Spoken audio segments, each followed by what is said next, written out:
Welcome to the Louie File.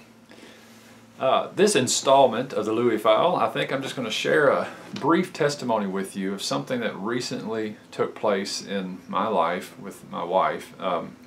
We went out to eat at a local restaurant with a couple that we had never really spent any time with. I had never even really spoken to either one of them. Tracy had talked to the wife, and anyway, you know how wives are. Next thing you know, all four of us were eating dinner together. So we're waiting at this restaurant for our food, and a young lady comes up to our table, grinning from ear to ear, looking at Tracy, and it quickly becomes apparent that Tracy knew her from sharing the gospel with her at our local jail. And she says to Tracy, "Is it okay to get your phone number now?"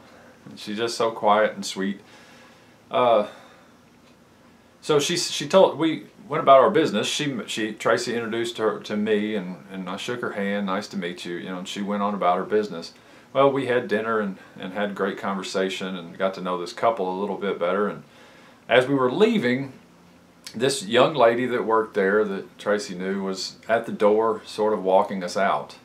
So Tracy turned to say goodbye and hug her neck, and as we did this, the young lady took her shoes off outside on the sidewalk and said, "My feet are killing me."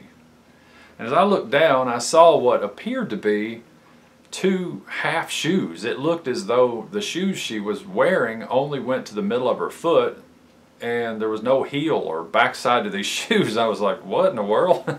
She's wearing a half a shoe. Well, looking at it closer, and as she began to explain, she said these were her daughter's shoes. And Tracy said, "What are you doing wearing those?" And she said, "Well, I have to wait for my first paycheck in order to get a pair of shoes."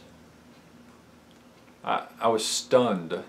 Stunned for a couple of reasons. Not just that she was wearing these little shoes to work in for a whole shift on her feet, but that she was a felon, and in fact she had gotten this job, which I thought was great, and kudos to this restaurant I'm not going to name for hiring her, because a lot of places will not hire felons, but they did, and she saw that job was important enough to go to work even basically barefoot without shoes. So she was basically walking on the backsides of her young daughter's shoes.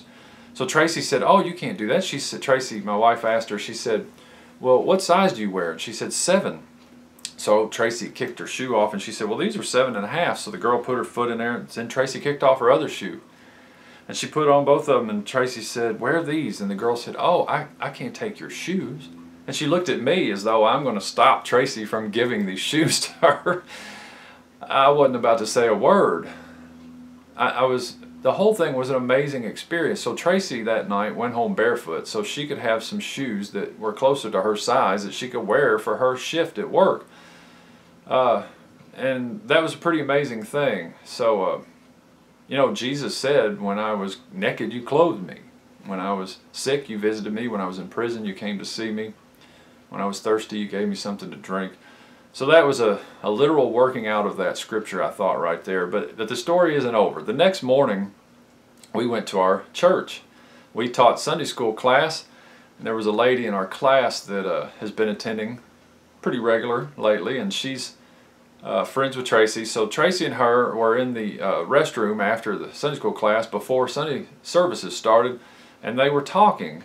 And there was 2 8, 9, 10-year-old little girls in there listening, I guess. And one of them came up to Tracy and said, "Do you work at the jail?" And Tracy said, "No, I don't work there, but I go there and tell people about Jesus." And she said, "Did you tell my mom about Jesus?" And Tracy said, "I don't know. What's her name?" And she told her name. And Tracy said, "Did your mother wear your shoes to work last night?" And she shook her head yes. And right then and there, it became apparent that this little girl was the owner of those shoes that lady had been wearing to work the night before. It was an amazing thing. So they both had a great moment there. So the reason I'm sharing this is because if it isn't for love for one another, the world can't see God. They can't know this God who is love. In fact, in 1 John 4, it says, verse 12, "No one has seen God at any time. If we love one another, God abides in us, and His love is perfected in us. I hope this story encourages you and gives you something to keep going down your road in life, whatever that road may look like. I'll talk to you next time. Thanks for watching.